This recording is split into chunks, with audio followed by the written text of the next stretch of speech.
বেঙ্গলের one of the best engineering college, যেখানে highest package 72 lakh এবং অ্যাভারেজ প্যাকেজ হচ্ছে 15 লাখ। তো আজ তেমন একটা ইঞ্জিনিয়ারিং কলেজ নিয়ে কথা বলবো যার নাম হচ্ছে আইএম, যার ক্যাম্পাস হচ্ছে কলকাতা সেক্টর 5 সল্টলেকের কাছে। এই কলেজটিতে যে সমস্ত কোম্পানিগুলো আছে, ওয়ান অফ দ্য ইন্ডিয়ার টপ আইটি কোম্পানি যেমন টিসিএস, উইপ্রো, এই সমস্ত ইন্ডিয়ার বেস্ট যে সমস্ত কোম্পানি আছে সেই সমস্ত কোম্পানিগুলো এই কলেজে আছে।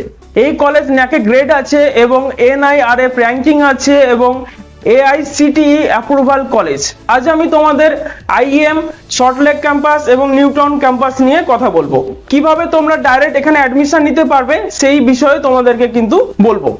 যাদের আইএম নিয়ে কোনো আইডিয়া নেই তাদেরকে বলে দিই, ডাব্লিউবিজেইর আন্ডারে যতগুলো গভর্নমেন্ট এবং প্রাইভেট কলেজ আছে, নো ডাউট তার মধ্যে যাদবপুর ইউনিভার্সিটি প্লেসমেন্টের দিক দিয়ে টপ র্যাঙ্কে আছে এবং সেকেন্ড র্যাঙ্কে যে কলেজটি আছে সেটা প্রাইভেট কলেজ এবং সেটা হচ্ছে আইএম, যার প্লেসমেন্ট রেকর্ড খুবই ভালো। তো যদি কেউ West Bengal joint entrance exam দিয়ে আইএম কলেজ পাও তো নো ডাউট এই কলেজটি নিতে পারো। এখন অ্যাডমিশন প্রসেস চেঞ্জ হয়ে গেছে, বর্তমানে আইএম এ অ্যাডমিশনের জন্য দুটো এক্সামের মাধ্যমে আইএম এ অ্যাডমিশন নিতে পারবে। যে একটা হচ্ছে exam West Bengal joint entrance এক্সামের মাধ্যমে পাবে 50% সিট আছে এবং 50% সিট আছে আইএম এর নিজের এক্সাম আইএম জেই, যেটার মাধ্যমে 50% সিট আছে। যেমনটা তোমাদেরকে বলেছিলাম, এখন আমি আইএম এর অফিসিয়াল পেজে আছি। তো এইখানে দেখো এনআইআরএফ এর র্যাঙ্কিং, ন্যাক গ্রেড। তো এইখানে দেখো আইএম জেই 2024 এর ফর্ম ফিলআপের জন্য এই যে জায়গাটা দিয়েছে, এখানে ক্লিক করলে তোমরা ফর্ম ফিলআপের যে প্রসেস আছে সেগুলো তোমরা এখানে দেখতে পাবে কিভাবে ফর্ম ফিলআপ করবে। এখানে দেখো ফেজ 1, ফেজ 2, ফেজ 3 এবং ফেজ 4 এর যে ডিটেইলস সেটা ক্লিক হিয়ার করলে তোমরা এখানে ফর্ম ফিলআপটা করতে পারবে। তো তোমরা ফর্ম ফিলআপ অবশ্যই করে নেবে। বাকি আমি যাচ্ছি এখানে প্লেসমেন্ট ডিটেইলস গুলো তোমাদেরকে দেখাতে। এখানে দেখো ন্যাক গ্রেড আছে এবং প্লেসমেন্ট রেকর্ড। এখানে যদি চলে আসি তোমরা এখানে দেখতে পাবে 2017 থেকে 2024 পর্যন্ত প্লেসমেন্ট এখানে ডিটেইলস দেওয়া আছে এবং তার বিফোর প্লেসমেন্টের ডিটেইলস আছে। তো নিচে যদি আসো দেখবে অ্যামাজনের প্লেসমেন্ট আছে, টিসিএস প্লেসমেন্ট আছে। তো এগুলো তোমরা একবার চেক করে নেবে। আমি প্লেসমেন্টের জায়গাটা অত বেশি ডিটেইলসে বলছি না কারণ ভিডিও অনেক লম্বা হয়ে যাবে। আমি জাস্ট বলবো এখানে অ্যাডমিশন প্রসেস কি আছে। তো চলো তোমাদেরকে অ্যাডমিশন প্রসেসটা দেখিয়ে দিই। এই যে আমি যে লিস্টটা বার করেছি, এটা এখানে অ্যাডমিশন প্রসেস কেমন ভাবে হয় সেই ডিটেইলসটা এখানে তোমাদেরকে দেখাবো। তো দেখো এখানে যেমন সিএসসি আছে, বিটেক সিএসসি কোর্সের জন্য। তো বিটেক সিএসসি তে যদি অ্যাডমিশন নাও, আইএম এ যে টোটাল ফিস সেটা হচ্ছে 7,85,000 টাকা ফিস, 4 বছরের কোর্সের ফিস। তার মধ্যে ফার্স্ট অ্যাডমিশনের সময় ফার্স্ট সেমিস্টার টোটাল ফিস তোমাকে দিতে হবে 1,20,000 এবং সেকেন্ড এবং 8 সেমিস্টার পর্যন্ত পার সেমিস্টার 95,000 করে তোমাদের প্রত্যেক সেমিস্টারে পেমেন্ট করতে হবে। তো এই যে বিটেক সিএসসি তে অ্যাডমিশন নিতে গেলে তোমাদের ক্রাইটেরিয়া কি লাগবে? ফার্স্ট এলিজিবল ক্রাইটেরিয়া যেটা আছে, কোয়ালিফিকেশন তোমাদের 10th এবং 12 এ 90% নাম্বার থাকতে হবে বেস্ট অফ 5 এ এবং তোমাদের আইএম জেই তে 1 থেকে 5 এর মধ্যে র‍্যাঙ্ক করতে হবে, তবেই তোমরা কিন্তু সল্টলেক ক্যাম্পাসে সিএসসি টা পাবে। এবং সিএসসি এআই বা সিএসসি এআই এন্ড এমএল এই দুটোর এলিজিবিলিটি ক্রাইটেরিয়া সেম, 80% নাম্বার থাকতে হবে এবং তোমাদের আইএম জেই তে তোমাদের 1 থেকে 10 এর মধ্যে কিন্তু র‍্যাঙ্ক করতে হবে।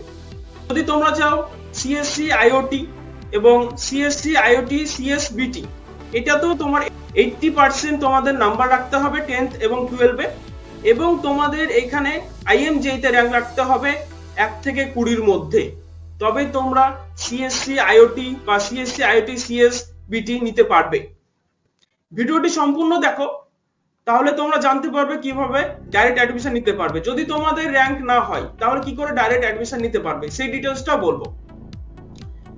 তাছাড়া তোমরা দেখো আইটি তে 1 থেকে 35 এর মধ্যে র‍্যাঙ্ক রাখতে হবে এবং ইসিই তে 1 থেকে 50 এর মধ্যে র‍্যাঙ্ক রাখতে হবে। যারা আইএম জেই দিয়ে র‍্যাঙ্ক করতে পারবে না তাদের জন্য ডাইরেক্ট অ্যাডমিশনের একটা প্রসেস আছে, সেটা হচ্ছে spot admission through sap. Sap মানে হচ্ছে স্টাডি অ্যাব্রড প্রোগ্রাম। তো এখানে ডাইরেক্ট অ্যাডমিশনের জন্য কোয়ালিফিকেশন কি লাগবে? সিএসসি যদি নিতে চাও তাহলে 10th এবং 12 এ 80% নাম্বার থাকতে হবে।